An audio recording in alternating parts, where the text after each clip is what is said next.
안녕하세요. 성공예감 이대호입니다.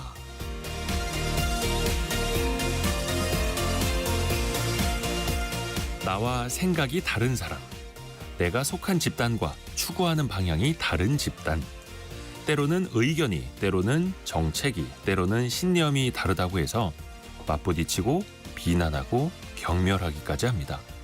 메시지에 대한 토론이나 논쟁을 넘어서 메신저에 대한 공격도 이루어지죠. 추구하는 가치가 다른 집단 사이에서 포용과 관용이 사라져갑니다. 표현의 자유를 외치면서도 상대방 표현의 자유는 제약하려고 합니다. 미국의 언어학자 노엄 촘스키는 이렇게 말했습니다. 경멸하는 사람들의 표현의 자유를 믿지 않는다면 표현의 자유를 전혀 믿지 않는 것이다. 18세기 프랑스 작가 볼테르도 이런 말을 남겼는데요. 나는 당신의 말에 동의하지 않지만 당신이 그것을 말할 권리를 위해서라면 목숨을 걸고 싸울 것이다. 성공예감 이대호입니다. 시작합니다.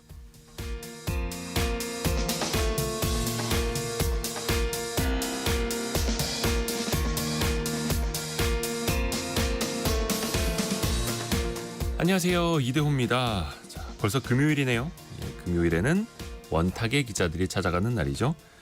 표현의 자유 존중하고 상대방의 의견도 존중하는 멋진 토론 문화도 같이 배워가시면 더 좋을 시간인데요. 오늘 원탁의 기자들 시간에는 일단 백종원 대표의 더본 코리아 이야기부터 해볼 겁니다. 그 회사 주가가 곤두박질 치고 있고 상장 초에 기록했던 주가보다 거의 반토막 이하로 떨어진 상황인데요. 최근에는 햄 가격 논란에 또 휩싸여 있고요. 연이어서 구설이 이어지고 있는데 그 본질 그리고 외식업계의 IPO 어떻게 보시는지 같이 한번 이야기 나눠보시죠.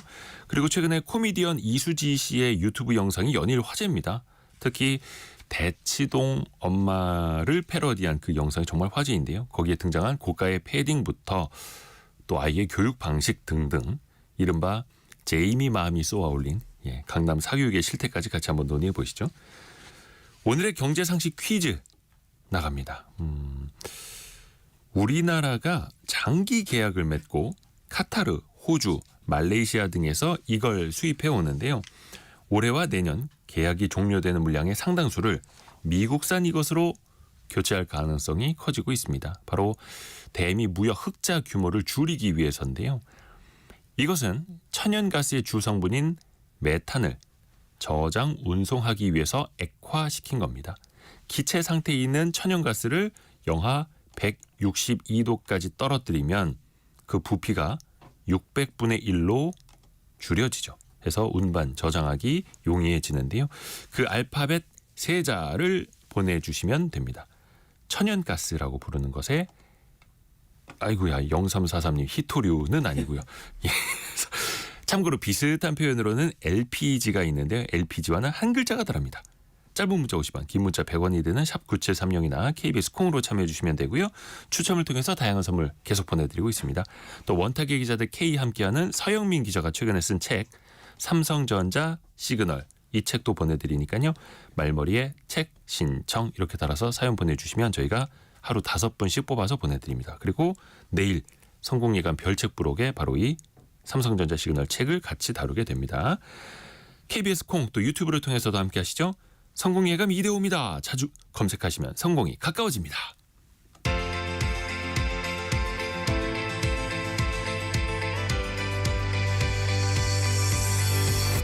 KBS 1라디오 성공예감 이대호입니다. 5071 쓰시는 분께서 이번 한 주도 성공예감 들으면서 부지런히 달려왔습니다. 오늘도 귀 쫑긋하면서 장사 준비합니다. 이렇게 보내주셨네요. 고맙습니다. 박채웅님은 어제 처음 듣고 오늘도 왔습니다. 이 시간 이제 성공예감에 고정 들어갑니다. 청취율 올라가는 소리가 막 들립니다. 감사합니다. 자, 원탁의 기자들 만나보시죠. 알고란의 고란 기자, 비즈워치 박수익 기자, 서울경제신문 송일아 기자 함께합니다. 안녕하세요. 네, 안녕하세요. 사실 더본 코리아 IPO 앞두고도 저희가 원탁의 기자들 그때 아마 K 시간이었나 화요일에 다룬 적이 있었는데 백종원 대표 하면은 정말 많은 사람들의 장사 멘토로 존경도 사랑도 많이 받는 분인데 아유 최근에는 좀 논란이 많이 터지네요. 가장 최근에 터진 건 아무래도 햄 논란이라고 봐야 할까요? 좀 본질은 뭐라고 보세요? 우선 박수익 기자. 네, 일단 뭐 아시는 분들도 계시겠지만 지난 1월 설 명절을 앞두고 이 더범코리아에서 가공육 이 선물 세트를 할인 판매를 했는데 정가보다 한 45% 할인 판매를 한다고 백종원 대표 스스로 나와서 이렇게 직접 이제 요리해서 먹는 모습도 보여주면서 시작을 했는데 그게 나중에 좀 논란이 된 게 할인 판매라고 했지만 실질적으로 경쟁사 제품보다 가격이 높고 근데 돼지고기 함량은 상대적으로 낮고 뭐 이렇게 하면서 좀 논란이 되니까 또 한 번 이 백종원 대표가 해명 영상을 이제 올렸죠. 네. 올리면서 여러 가지 좀 설명을 했습니다. 뭐 본인들이 좀 후발주자다 보니까 소량 생산 상대적으로 하다 보니까 원가가 좀 비싼 것도 있고 네. 또 그리고 뭐 이거는 원래 좀 부대찌개 용이다. 그래서 고기 함량 자체의 문제라기보다는 그거 아끼자고 뭐 함량을 줄인 것이 아니라 용도가 좀 다르다. 이런 얘기도 하고 또 이제 비선호 부위를 선호해서 한돈 농가를 살리고자 했던 취지고 자기들은 이제 마진이 크게 남지 않는다. 이런 얘기들도 있고요. 근데 거기에 대해서 또 뭐 그 백종원 대표의 어떤 유튜브 댓글들 보면 그 해명에 대한 또 네. 논쟁도 또 많더라고요. 그 해명에 대한 논쟁을 할 때 그 약간 기저에 깔려 있는 그 해명의 그 핵심에는 비난의 핵심에는 뭐냐면 비난 네. 비판의 핵심은 뭐냐면 평소 본인이 주장하던 것과는 다른 모습을 보여줬기 때문이거든요. 어떤 걸까요? 그러니까 백종원 대표가 항상 뭔가 솔루션을 찾아줄 때 자영업자들에게 네. 보면은 가격을 낮춰라, 싸게 해라. 그래야지 많이 오지 사람들이라고 얘기하고 있거든요. 그런데 정작 본인은 비싸게 팔았다라는 거잖아요. 그리고 뭔가 그래서 막 자영업자들이 막 힘들다. 우리 식당 사장님들이 뭐 이래저래서 안 돼요라고 해도 백종원 대표의 모습은 그걸 굉장히 준엄하게 꾸짖으면서 그래도 소비자에게 맞춰야지라고 얘기를 했었는데 정작 이제 본인이 사업자가 됐을 때는 자기가 비난했던 변명을 똑같이 하고 있다는 거죠. 그 부분에 대해서 약간 반감들이 많은 것 같은데 그 본인이 했던 말 때문에 혹시 되돌려 받는 면이 커서 그렇지 뭐 입장이 이해가 안 되는 건 아니다라는 생각이 저는 듭니다. 그러니까 사실 뭐 상품이 프리미엄도 있을 수 있는 거고 네, 저가형 맞아요. 상품도 그럼요. 있을 수 있는 거고 굳이 가격이라는 게 어떤 특정 고기의 함량에 따라서 비례적으로 책정이 되어야만 하는 건 아니지 않습니까? 사실은 그 시장에서 판단을 받는 거기 때문에 송일아 기자는 어떻게 보세요? 자영업자분들 사이에서도 이게 갑론을박이 계속 이어지고 있더라고요. 네. 말씀하셨던 대로 이제 뭐 여러 프로그램에서 일단 가격부터 내려라, 소비자 최우선 생각해라 이렇게 하는데 정작 본인 영상에서는 또 막 해명을 하면서 사과하는 그런 느낌이 아니고 약간 좀 꾸짖는 느낌이어서 잘 알지도 우리는 이거 해서 얼마 남지도 않고 막 이러면서 그거 아끼려고 그럼 돼지고기 함량을 줄여요? 막 약간 이런 식으로 막 하셔가지고 그래서 더 좀 반감이 컸던 것 같고 근데 사실은 사업한 사람에게 이게 너무 가혹하다는 의견도 있어요. 그러니까 그렇죠. 사업가인데. 네, 유명인이 조금만 잘못해도 뭔가 다 이렇게 좀 마녀 사냥처럼 우르르 가가지고 비난하는 그런 문화가 아무래도 있잖아요. 그래서 심지어 이 제품은 이번에 새로 출시한 게 아니고 이미 출시한 지 몇 년이 지난 제품인데 이제 와서 이 가격을 두고 뭐라고 하는 건 좀 마녀 사냥이 아닌가 뭐 이런 얘기들도 있고 그래서 근데 결국에는 이 햄을 판매를 자사몰에서도 중단을 했거든요. 그래서 좀 며칠 더 좀 가지 않을까 하다가 또 이번에 이제 논란이 됐던 거는 엊그저께 또 별다른 해명이 없이 또 새로운 영상을 또 올리셨어요. 뭐 레시피 관련된 영상을.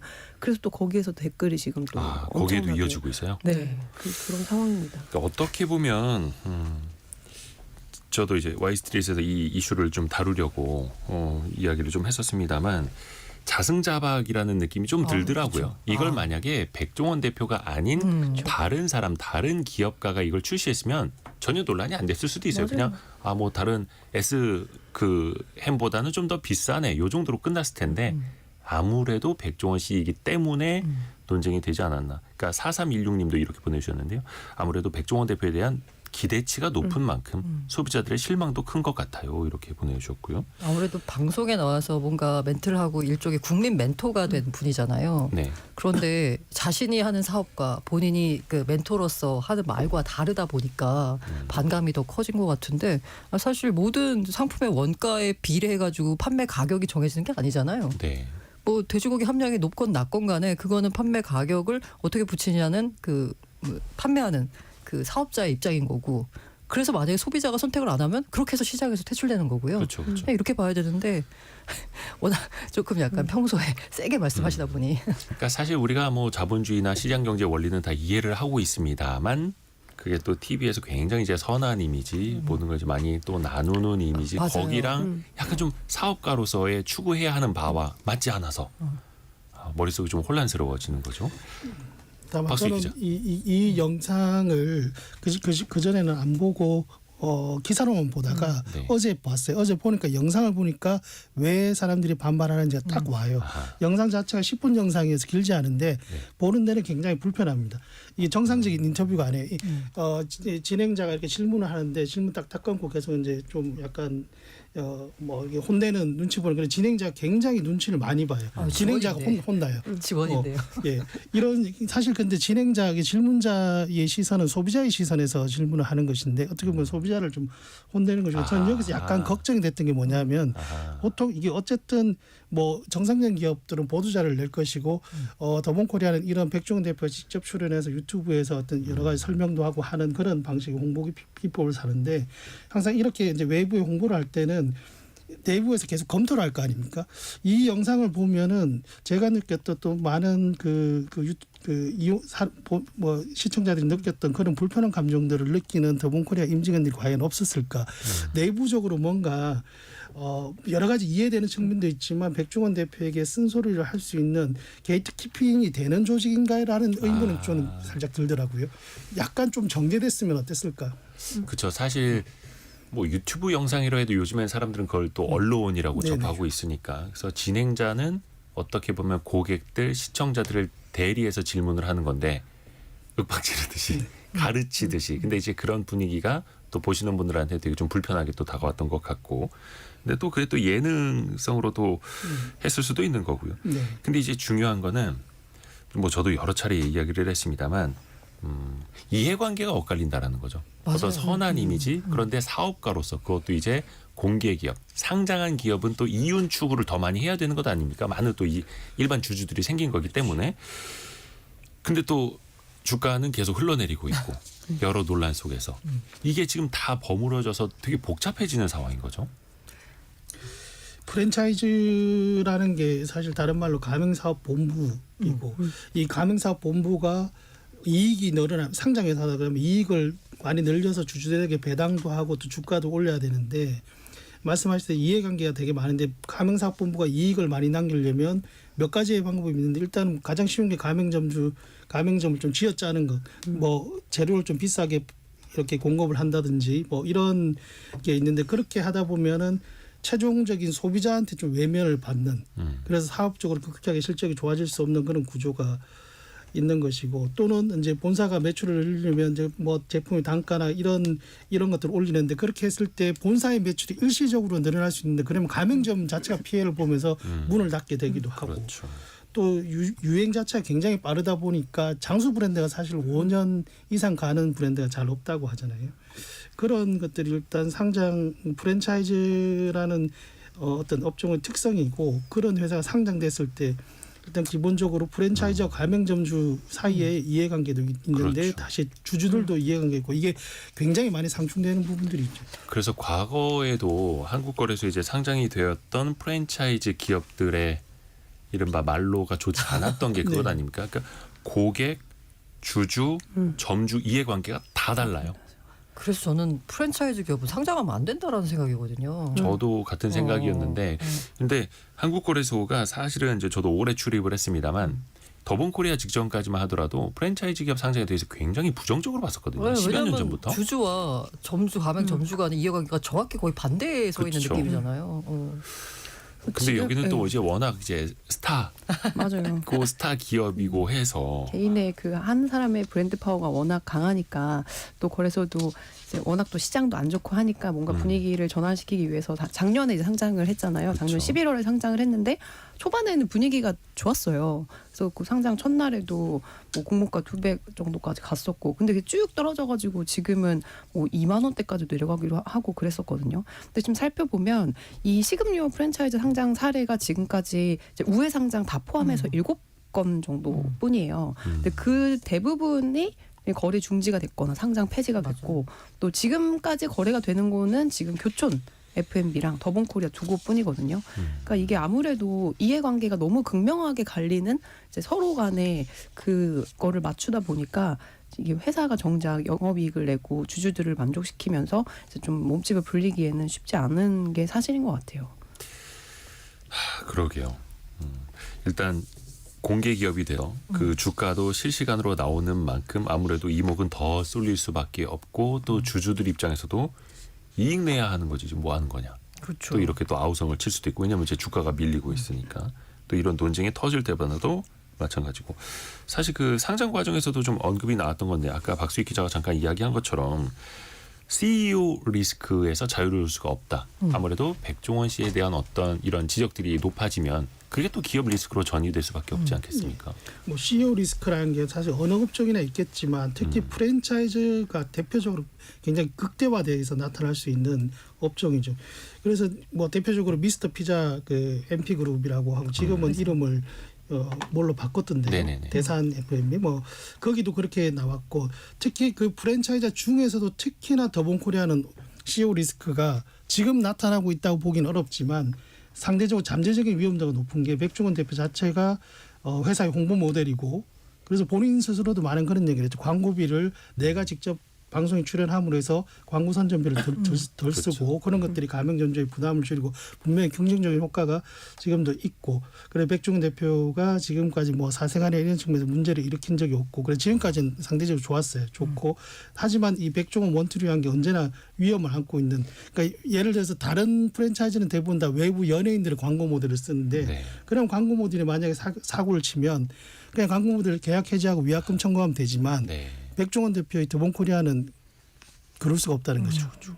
그 사실 증권 신고서에도 대표이사 리스크가 언급돼 있습니다. 그럼요. 아예 언급돼 있는데 이에 대해서 이제 또 상장을 하려고 하는 기업 측은 또 그러니까 보완을 해야 되잖아요. 네. 그 리스크에 대해서.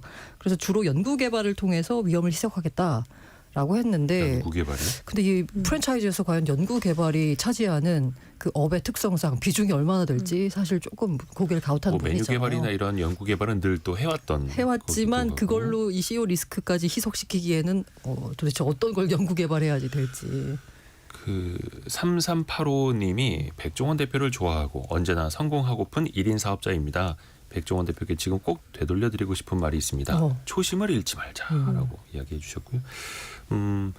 근데 또 이게 가맹 사업이다 보니까 프랜차이즈다 보니까 어떻게 표현을 하자면 백종원 대표를 보고 백 대표를 믿고 이 사업을 하시는 분들, 또 가장 최근까지 논란이 또 이어지고 있는 게 연돈 볼카츠 그 일부입니다. 일부 점주들과의 갈등이 지금도 이어지고 있지 않습니까?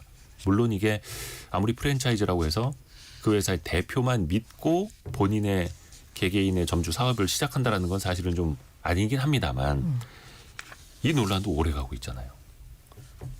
송일영 기자 어떻게 보셨어요? 네, 이게 뭐 일부 가맹점들과의 뭐 매출 허위 매출이다, 뭐 과장됐다 이런 것 때문에 지금 공정위 판단을 기다리고 있는데 좀 아무래도 이 가맹점주들과의 마찰이 없을 수가 없어요. 네, 그리고 저는 또 좀 짚고 싶은 게 뭐냐면 이 여러 브랜드 프랜차이즈 지금 현재 25개 프랜차이즈 브랜드를 더본코리아에서 운영을 하고 있거든요. 네. 저는 25개라는 것도 약간 되게 놀랐는데 이 중에서 백다방과 홍콩반점 2개 브랜드가 전체 매출의 60%를 담당을 하고 있어요. 너무 이게 한쪽으로 쏠려 있는 상황이거든요.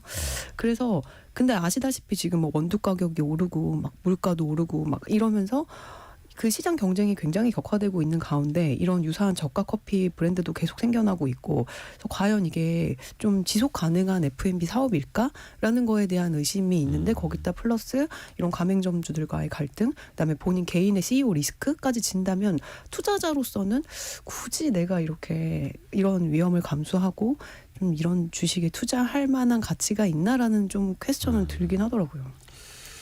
아, 그러게요. 그 일단 지난해 실적까지는 굉장히 좋았죠. 네, 맞아요. 영업이익도 전년 대비 41% 증가했고 이런 흐름 혹은 성장세를 사실은 계속 보여줘야 되거든요. 성장은 사실 한 10년 이상 계속 지속해 왔습니다. 예. 그래서 사실 상장 당시에도 의문이 있었던 것이 더본코리아가 왜 상장을 하려고 하지? 그렇죠. 그 회사 사실은 네. 잉여금이나 굉장히 네. 자금이 안에 많이 쌓여 있는데, 게다가 뭐 네. 대주주 지분도 높고 굳이 상장할 필요가 없죠. 그러니까 외부 투자 자금 받은 것도 없었고, 네. 회사도 엄청난 흑자를 내고 있고 잉여금도 엄청 쌓여 있는데 왜 상장을 하려 하지? 그 물음이 어떻게 좀 풀렸나요 최근에는? 백종원 대표가 직접 설명을 하기도 했고 이제 그 여러 자료들을 보면은 결국 뭐 자체적으로 프랜차이즈 사업을 하는데 필요한 근데 현금 흐름 좋고 말씀하셨듯이 뭐 재무일 투자자가 엑시트를 투자 회수를 해야 될 요인도 없고 한데 백종원 대표의 생각은 이 프랜차이즈 업종에서 좀 벗어나려고 했던 게 아닌가. 프랜차이즈의 비중을 좀 낮추고 그래서 최근에 강조했던 게 유통 사업이거든요. 소스나 밀키트 같은 걸 국내, 해외, 냉동 뭐 이런 것들을 하는 그래서 그런 것들을 위해서 이제 필요한 M&A를 하겠다. 그게 필요한 자금을 이제 상장 자금으로 또 상장 이후에 또 자금 조달을 하겠다. 뭐 이런 입장을 좀 밝혔던 것 같아요. 그러니까 상장을 통해서 이른바 그 업종 세탁을 하려고 했던 게 아닌가라는 생각이 들어요. 지금 프랜차이즈잖아요. 근데 네. 프랜차이즈는 사실 지금 현 상황에서는 굳이 상장해서 외부 투자금을 받을 필요가 없습니다. 프랜차이즈만 놓고 보면 놓고요. 그런데 이제 프랜차이즈 사업만 하게 되니까 프랜차이즈 사업 자체 한계가 있잖아요. 그러다 보니까 백종원 대표가 종합식품기업 느낌으로 이제 성장을 하려고 상장을 해서 투자금을 모은 게 아닌가라는 생각이 드는데 지금 현재로서는 그 종합식품기업으로서의 번모하는 모습이 나타나고 있지는 않으니까 프랜차이즈 산업으로서 상장 도대체 왜 해가지고 오히려 주주 피해만 발생시키냐라는 얘기가 현재는 나오고 있는 거고요. 이제 앞으로 변모를 해서 특히 해외 진출 이제 하셔야죠. 네. 이게 세탁이라는 표현은 참 좋은 건데 어떤 앞에 다른 명사 뒤에 세탁이 붙으면 왜 예전에 뉴스에서 많이 보던 이제 자금 세탁 이런 느낌이 나서 좀 안 좋은 어감처럼 들리긴 하는데 어찌됐든 간에 변모한다. 다른 회사로 다각화하고 성장한다라는 그런 뭐 취지도 담긴 표현일 수 있겠고요. 실제로 최근에 그 대형 회계법인 출신 인력을 M&A 팀에 영입을 했더라고요. 그래서 이게 뭐 의미 있는 수준의 진짜 그 영업이익이 나오는 그 식품 기업을 좀 인수를 해서 이제 기존 프랜차이즈 네트워크에 이제 백 대표의 브랜드 파워를 좀 결합해서 조금만 이렇게 키워주면은 확 뜰 수 있는 그런 회사를 지금 물색하고 있다 이런 얘기가 좀 IB 업계에서 나오고 있는데 거기에 이제 필요한 자금이 뭐 적게는 수백억, 크게는 뭐 1,000억, 2,000억 정도까지 든다니 이거를 이제 상장을 통해서 조금 좀 마련하고 싶었던 게 아닐까 그런 좀 분석이 나오고 있어요. 그렇죠. 또 그런 걸 보여줘야죠. 그렇죠. 시장에 증명을 해야 되는 거고 어떤 뭐 요리 연구가를 넘어서 사업가로서 또 이제 상장 기업의 사업가로서 그 결과를 또 보여줘야 하는 거고요. 6179님은 가뜩이나 경기가 어려운데 판매가를 높이고 정가보다 할인했다는 그 햄 이야기 팬들에게는 배신감을 느끼게 했어요. 이렇게 지적해 주셨고요. 유성환님은 백 대표의 햄이 비싸다 생각되면 안 사 먹으면 알아서 없어집니다. 이렇게 이야기해 그렇죠. 주셨고 고재성님은 인기가 있으니까 비싸게 팔아도 팔리겠죠. 그동안 할 말이 있으니까 대중은 믿은 거고요. 그동안 할 말이 있으니까 대중은 믿었다. 그러니까 그렇게 그분의 행동 말해왔으니까. 뭐 이런 걸 또 봤던 거고요. 그래요. 이게 사실 해외 진출도 성과를 좀 보여줘야 하는 거고 앞에서 이야기했던 M&A도 마찬가지고 상장 이후에 보는 사람 눈은 더 많아졌고 뭐 백 대표 그 유튜브 구독자도 엄청나게 늘었고 굉장히 어깨가 무거울 것 같아요. 또 이런 비난이 막 쏟아지면 이분도 사실 한 정신적으로 명의 자연인인데 힘들 것 같아요. 정말 전 요새 느끼는 거지만 유명세는 참 양날의 검이다. 그래서 왜 CEO분들 일부 CEO분들은 아예 그냥 등장 자체를 안 하시는 분들도 이제 많으시잖아요. 근데 그렇죠. 네. 그래서 CEO 분들이 아예 외부에 얼굴이나 이런 걸 노출 아예 안 하려는 분들도 굉장히 맞아요. 많아요. 근데 생각보다 그렇게 되면은 또 소통 창구가 단절이 되어버리고 게다가 프랜차이즈 산업인데 CEO가 은둔의 경영자가 되면 그게 되겠어요. 소비자와 직접 열심히 맞닿아 있는 뛰어야 사업인데 되는데. 그 백 대표 자체의 위기이자 기회 요인이기도 한 거죠. 근데 어떻게 보면 그게 또 더본코리아를 빠르게 성장시켰던 맞아요. 가장 큰 동력이었고 그 동력이 어떻게 보면 심장 단 하나의 심장에 또 많이 또 기댈 수밖에 없는 현실이고 과거에 우리가 짚어보면 왜 프랜차이즈 이름에다가 회장님 이름을 넣었던 그런 뭐 치킨집도 있어서 어떤 두 마리 치킨 뭐 이런 것도 있었고 근데 그분들이 한번 사회적으로 논란을 일으키면은 괜히 점주들까지 같이 피해를 봤었다. 그러니까요. 이게 프랜차이즈가 진짜 아까 광고 모델이나 이 소비자와 접점에서 굉장히 리스크 큰 게 뭐냐면 이게 소비자 불매 운동이 즉각적으로 효과를 발휘합니다.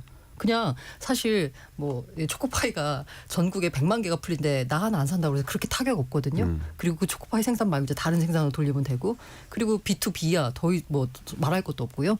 근데 프랜차이즈 같은 경우에는 여기서 치킨 안 시키고 이번 주 주말에는 뭐 굳이 뭐 거기서 시켜 다른 데서 시키고 그리고 매출 감소가 즉각적으로 나타나거든요. 그래서 이제 이 프랜차이즈 업계에서의 그런 광고 모델이나 아니면 CEO나 기타 등등 이해관계자의 리스크가 바로 매출에 반영되기 때문에 정말로 관리를 잘 해야 하는데 점점점이죠. 그렇죠. 그래서 특히나 다른 업종보다 지역 경제, 그리고 자영업자, 소상공인들한테 미치는 영향이 굉장히 이게 좀, 크기 때문에 그리고 약간 좀 양가적이에요. 왜냐하면 내가 불매 저 나쁜 그 프랜차이즈의 회장님을 혼내주겠어라는 마음에서 주문을 안 하잖아요. 근데 회장님이 입는 피해보다 거기 우리 동네에 있는 그 가게 치킨 가게 사장님이 입는 피해가 더 크거든요. 그렇죠. 그 이거를 불매하는 게 또 맞나라는 생각도 들고 여러 가지 양가적인 감정이 교차합니다. 정말. 이 원국님은 장단점이 많겠지만 단점이 더 큰 것 같아요. 스포트라이트는 안 받는 게 정신 건강에 좋을 것 같네요라고 얘기도 해주셨고요. 함께 또 의견 나눠주셔서 감사합니다. 경제상식 퀴즈 한 번 더 내드리고 두 번째 이슈로 또 넘어갈게요. 천연가스를 대량 수송 또 저장하기 위해서 영하 162도로 액화를 시키게 됩니다. 알파벳 그 세 글자를 맞춰주시면 되는데요. 특히 우리나라가 앞으로 기존에 다른 나라에서 수입해오던 것을 미국산으로 대체하려고 준비를 하고 있습니다. 아무래도 트럼프 행정부 다시 들어서면서 대미 무역 흑자 많이 내는 나라에 대한 눈총이 좀 강해지고 있죠. 그래서 우리도 미리미리 또 준비를 하는 건데요. 통상 압력이 더 높아지기 전에요. 많은 분들이 정답도 보내주셨는데요. 9984님. 저는 김포에서 택시 운전을 합니다. 제 차 연료는 LPG입니다. 라고 보내주셨고요. 딱 거기에서 가운데 알파벳 한자가 다르죠. 4912님도 오늘 문제 헷갈렸어요. LPG라고 하려고 하다가 예전에 여자 가수 그룹 중에 LPG라는 롱다리 미녀 그룹이 있었다고. 갑자기 생각이 납니다. 그리고 안규영님이 예전에 항상 녹화본 다시 듣기만 하다가 프리랜서 형태로 인생 2막을 시작하면서 3년간 유일하게 꼭 찾아서 듣게 된 라디오 프로그램입니다. 좋은 정보와 공감 가는 분석 감사합니다. 이렇게 보내주셨고요. 함께해 주셔서 늘 감사드립니다. 윤소현님은 회사 일로 외근 중이에요. 첫 봉급을 받았는데요. 첫 봉급으로 부모님께 또 할머니께 또 동생에게 선물하고 용돈까지 다 드렸습니다. 통장에 남는 돈이 별로 없어요. 그래도 흐뭇합니다. 오늘 외근도 활기차게 또 행복하게 계속하시기 바라겠습니다. 여러분이 생각하시는 그 정답 세 글자 보내주셔도 좋고요. 의견도 또 여러분의 사연도 좋습니다. 짧은 문자 50원, 긴 문자 100원이 드는 샵 9730 또 KBS 콩이 열려 있습니다. 오늘의 움직임에 주목하고 세상의 흐름을 놓치지 않습니다. 여러분의 내일을 응원하며 성공의 열쇠를 함께 찾아갑니다. 성공예감 이대호입니다. 누군가 유행을 만드는 사람이 있다면 누군가는 그 유행을 끝내는 사람도 있다. 여기 이제 온라인에서 난리가 났는데 개그우먼 이수지 씨죠. 제이미맘. 제이미맘의 실제는 뭡니까? 영상 제이미 맘과 비슷한 우리 데이빗 맘께서 설명해 주실 것 같아요. 네, 전 데이빗 맘이라고 합니다. 그 제이미 맘은 그 이수지 씨가 본인 유튜브 채널에다가 이제 올린 영상인데 이게 뭐냐면 이제 4살짜리 아이를 키우는 대치동에 사는 엄마의 하루를 이제 쭉 나타낸 거예요. 패러디한 거죠. 패러디한 거죠. 그렇죠. 근데 이게 뭔가 그 조목조목 그 실제 있는 현상을 굉장히 현실적으로 잘 고증을 했다 이런 평가를 받고 심지어 여기 이제 고가의 이제 패딩을 입고 나오시는데 그러면서 패딩을 입고 차에서 이제 김밥을 먹으면서 밥을 이제 식긴 일을 해결하고 네. 이제 아이의 제기차기나 배변 훈련을 하는 과외 선생님이랑 통화를 하고 뭐 이런 아이의 영재적인 모먼트를 이제 살려가지고 이제 내가 희생을 함으로써 아이를 정말 열정적으로 교육시키고 있다는 그 교육열을 패러디한 영상이었거든요. 근데 이게 이제 뭐 정말 전 국민적으로 굉장한 이제 이슈를 지금 몰면서 조회수가 엄청 네, 많이 올랐어요. 2주 만에 지금 조회수가 거의 600만 건에 지금 그렇게 이루고 늘었어요? 있는. 네. 제가 한 170만 뷰 됐을 때 그 네. 영상을 봤는데 근데 이제 그 아이 학원을 기다리면서 차 안에서 김밥을 먹는데 그 차는 거의 뭐 슈퍼카 예, 억 단위의 차량이었고 이게 우리가 사극 같은 거 볼 때 얼마나 현실 고증을 잘했느냐 따져보지 않습니까? 근데 이 제이미맘도 대치동 엄마에 대한 고증이 거의 완벽했다는 평을 받고 있는 거잖아요. 송민아 기자가 네. 보시기에도 고증이 완벽했나요? 아니 사실 저는 이렇게 잘 저희가 일단 네. 배경 설명 필요한 게 송일환 기자가 대치동에 살고 있어서 실제로 이제 두 아이의 엄마라서 저희가 자꾸 이렇게 제이미맘 데이비맘이라고 부르는 데이빗 겁니다. 맘으로서는 사실 전 친구가 별로 없기 때문에 현실 고증은 잘 모르겠는데 이제 주변에 보면은 이제 학원 선생님들이나 이러신 분들의 리뷰가 많이 올라와 있더라고요. 근데 그렇게 나긋나긋하게 이야기를 하면서 할 말 다 하고 이제 아이의 그런 어떤 그 제기차기 선생님을 이렇게 내치는 장면이 나오거든요. 과외 선생님. 과외 선생님을 그런 거가 정말 말투가 너무 비슷하다 이런 평가들이 많더라고요. 근데 이게 단순한 웃음 코드 패러디를 넘어서 현실에 던져주는 메시지가 또 묵직하게 다가옵니다. 몇 가지 상징적인 아이템들이 있죠.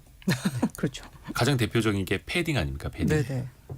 굉장히 고가 패딩이잖아요. 근데 진짜로 많이 입나 봐요. 제 이제 남편이 회사에서 점심을 먹는데 남편을 뺀 나머지 3명이 다 이제 강남 쪽에 살고 있었는데 똑같이 다 그 까만색 그 패딩을 입고 왔더래요. 그래서 뭐 이거 뭐냐라고 했더니 이거 강남 교복이라고 거의 그런 식으로 표현을 쓰더랍니다. 그러니까 내가 강남에 살면 반드시 입어줘야 되는 그런 아이템인 것 같은데 맞나요, 데이빗맘? 사실 저도 하나 있긴 하거든요. 오늘 못 입고 왔는데 그게 이제 엄마들끼리 그런 모임 같은 게 이제 많잖아요. 그러면 뭐 누구 한 명이 뭘 입고 있으면 왠지 그 막 나도 사야 될 것 같고 막 이런 좀 생각이 들 때가 있기는 해요, 가끔. 근데 너무 이제 많은 사람들이 입으니까 이제 어쩔 때는 이게 정말 다 강남의 단체복으로 불리기도 하더라고요. 심지어 아이들까지도. 근데 이게 사실은 가품도 굉장히 많습니다, 여러분.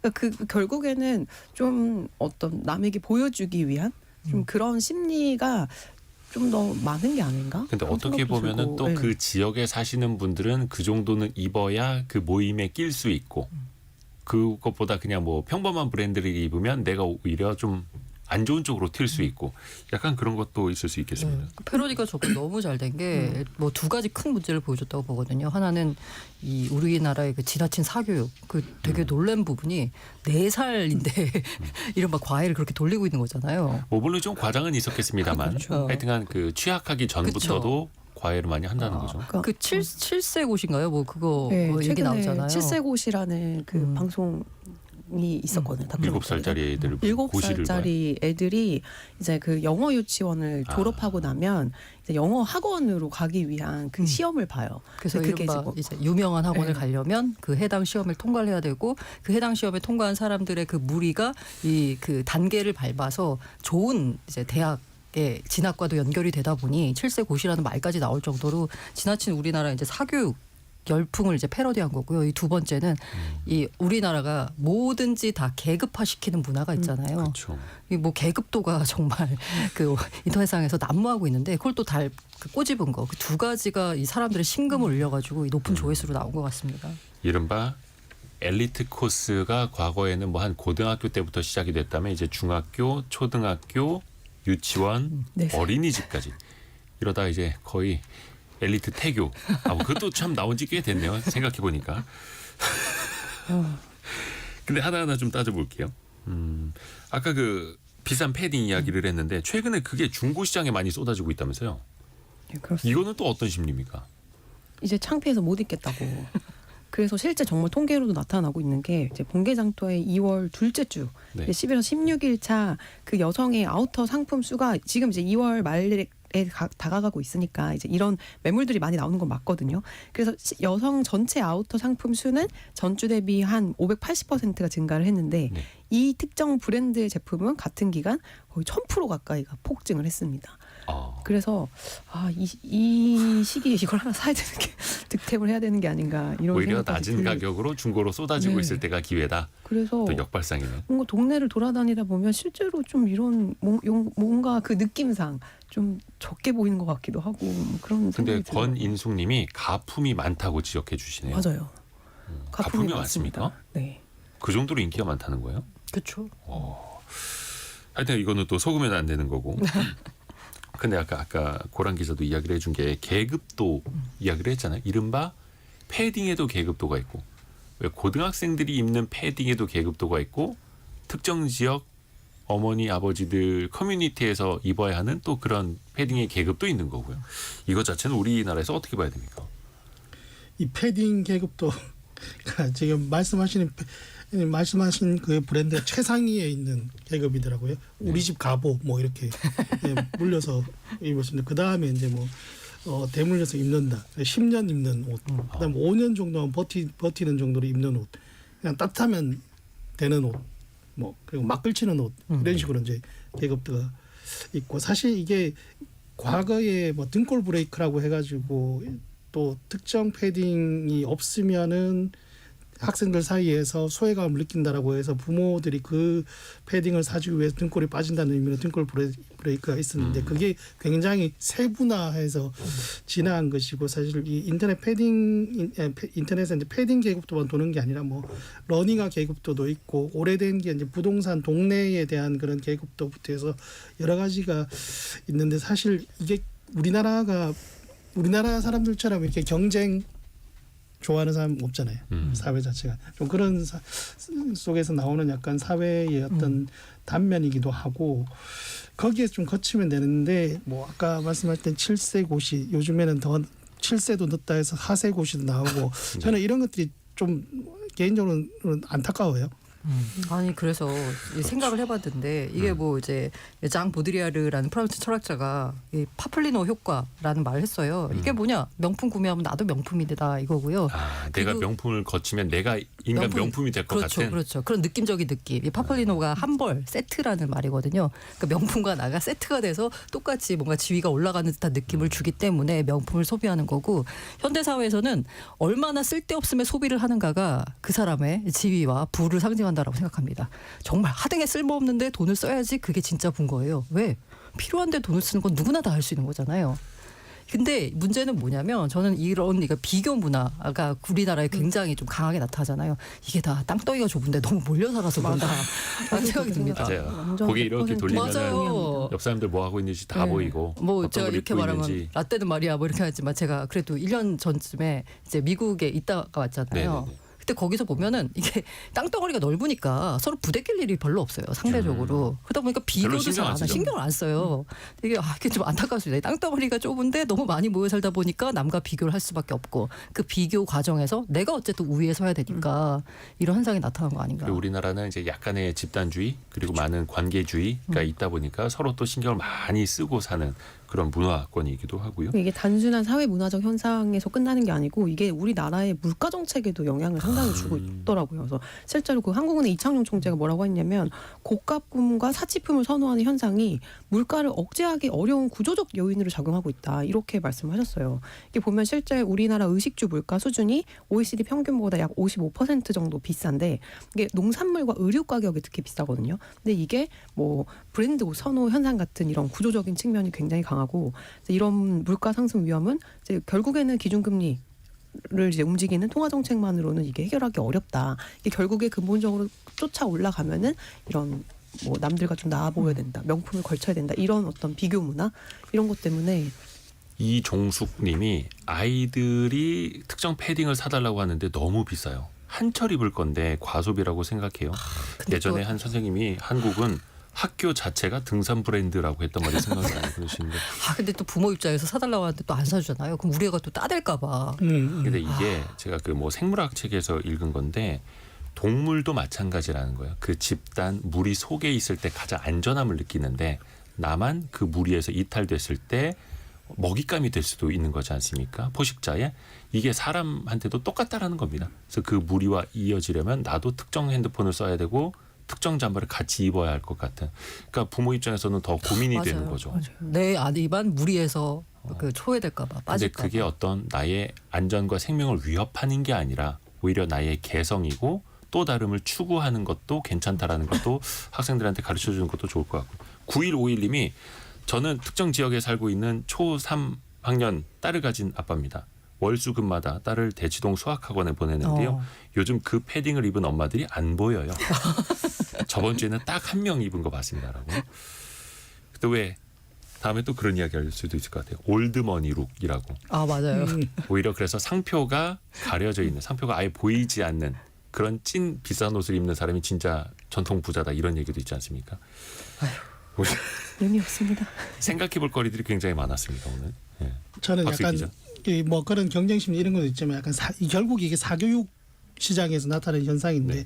일정 정도 경쟁심은 어쩔 수 없는데 저는 이 교육적인 측면에서 보면 너무 이게 7세 고수 4세 고수라는 게 어떤 문제풀이 수학 문제풀이의 숙련공 영어 암기의 숙련공 이런 것만 자꾸 우리가 좀 강조하는 게 아닌가. 그래서 최근에 약간 저는 좀 주목되는 게 포항공대 포스텍에서 내년부터 대학생 선발할 때 면접을 10시간 보겠다라고 했어요. 그래서 원래는 30분 정도 봤는데 그래서 기존의 어떤 사교육 시장에 찌든 그런 학생들 가려내겠다라는 이게 그러면- 성공할지 안 성공할지 모르겠어요. 그럼 이제 포스텍 면접 10시간 대비 특강 책임입니다. 그래서 나올 수 있는데 그래도 이 정도의 어떤 노력들을 포스텍이니까 한번 또 해봐야죠. 해보는 시도. 그렇죠, 근데 그렇죠. 사실은 굳이 따지자면 이분들의 최종 목적은 늘 같습니다. 의대. 의치 한약수입니다.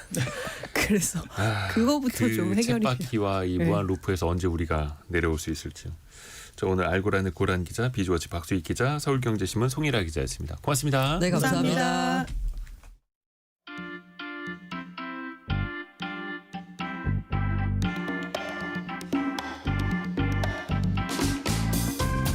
지금 여러분께서는 KBS 1라디오 성공예감 이대호입니다를 듣고 계십니다.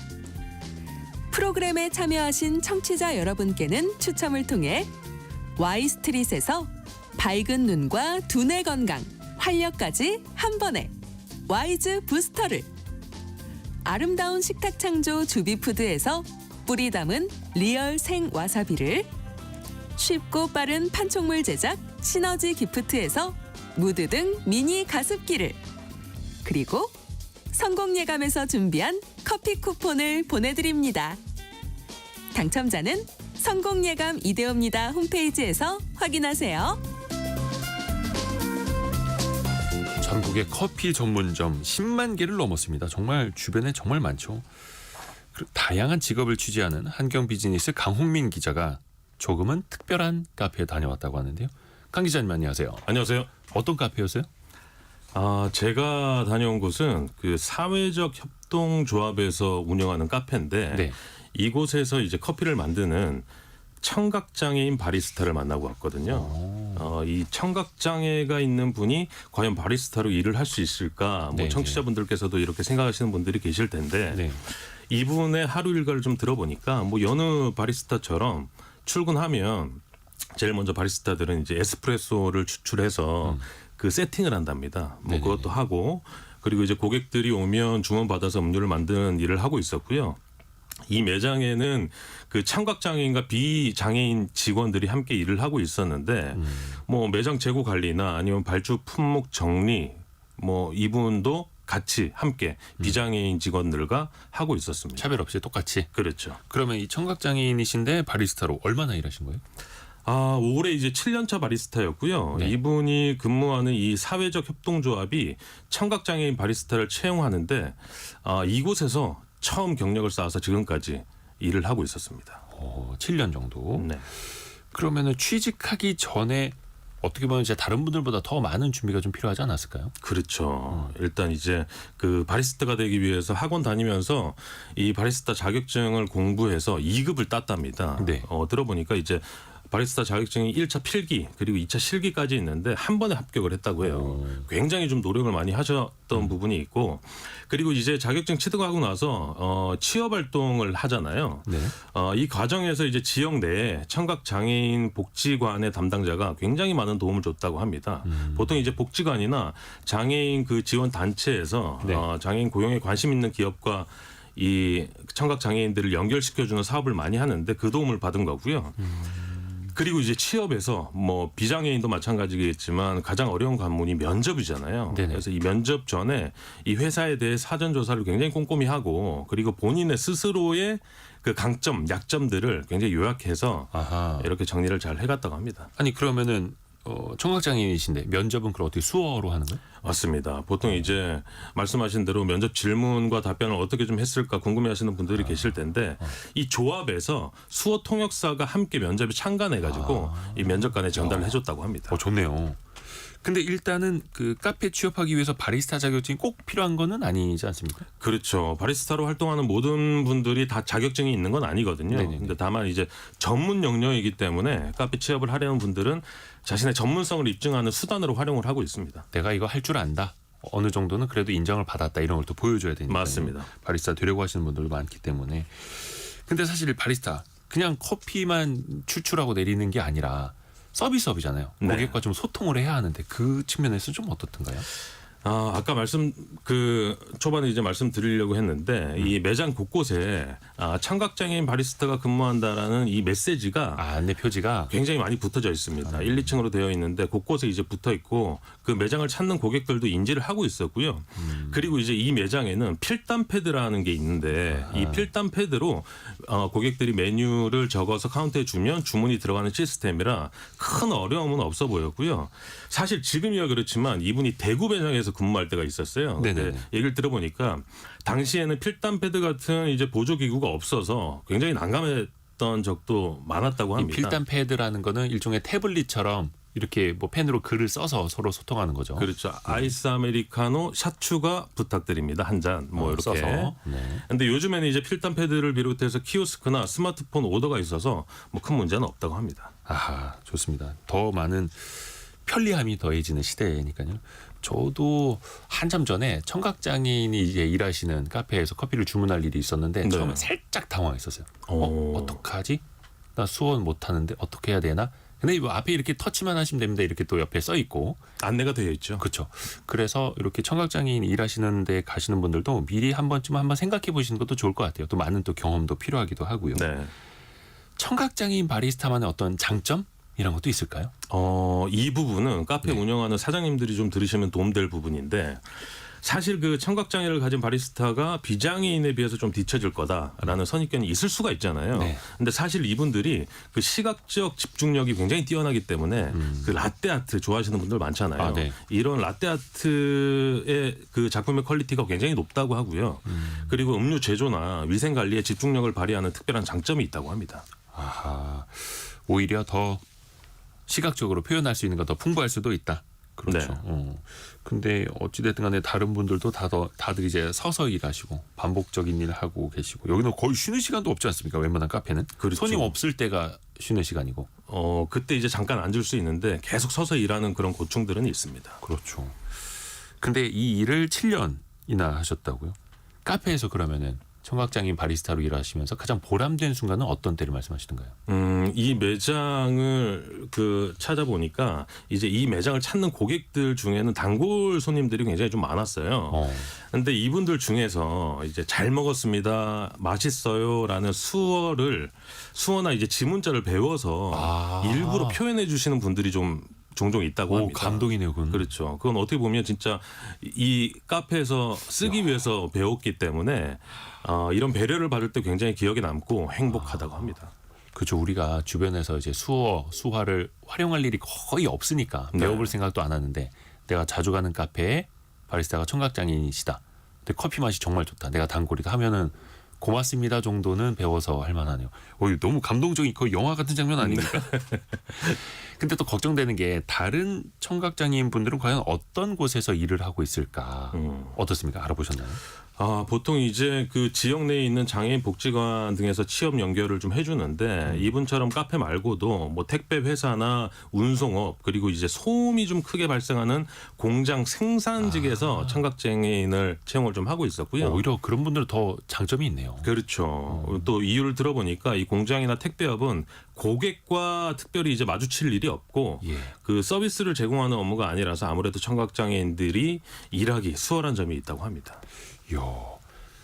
9476님이 회사 사내 카페에 청각장애 바리스타 2분 일하고 계세요. 커피도 맛있게 만들어주시고 친절하세요. 이렇게. 그러니까 다녀보면은 기업들이 복지를 위해서 사내 카페 운영하는 데들 있지 않습니까? 네. 거기에 이렇게 청각장애인 분들 좀 계시는 경우 있더라고요. 근데 회사 입장에서 이렇게 장애 있으신 분들 같이 이제 고용을 하면 어떤 좀 혜택 같은 게 있습니까? 있습니다. 이 장애인들은 고용 취약계층으로 분류가 돼서 사업주가 그 일정 비율의 장애인 근로자를 의무적으로 고용을 하게 되면 소득세나 이제 법인세 세액 공제를 받을 수 있고요. 여기에 이제 장애인 고용 장려금과 같은 혜택을 받을 수도 있습니다. 제가 말씀드린 이제 사회적 협동조합 같은 경우에도 장애인 고용을 꾸준히 그 채용을 했을 때 정부 사업에 좀 유리하게 적용될 수 있는 부분도 있습니다. 아하, 기업들도 그 혜택을 같이 볼 수도 있고 0177님이 예비 장애인 바리스타를 길러내는 장애인 직업훈련센터에서 근무하는 바리스타 겸 사회복지사입니다. 열심히 노력하는 분들을 보면서 오늘도 힘을 내봅니다. 라고 이야기해 주네요. 멋진 직업이시면 좋네요. 그리고 6703님 수어를 몰라도 맛있으면 따봉 엄지척 하면 되지 않을까요? 그것도 괜찮습니다. 그렇죠? 그 방법이네요. 좋은 방법입니다. 좋은 방법입니다. 그래서 또 우리가 편견 없이 또 좋은 일자리에서 많이 또 일하시는 장애 가지신 분들도 많이 또 응원해드릴 필요도 있겠고요. 한경 비즈니스 강홍민 기자가 조금은 특별한 카페에 다녀왔습니다. 고맙습니다. 감사합니다. 감사합니다. 1부 마칠 시간인데요. 2부에서는 좀 깊이 생각해 볼 수 있는 그런 시간 마련했습니다. 어렵게 공무원으로 합격해 놓고도 그만두는 2030 젊은 세대들이 많다고 하죠. 그리고 과연 공무원들은 나라를 위해서 공익을 위해서 정말 제대로 일하고 있는가? 과연 그 안에 또 불합리한 점은 없을까? 그 공직사회의 속사정 같이 한번 들여다보시죠. 잠시 뉴스 들으시고요. 10시 5분에 금방 다시 뵙겠습니다.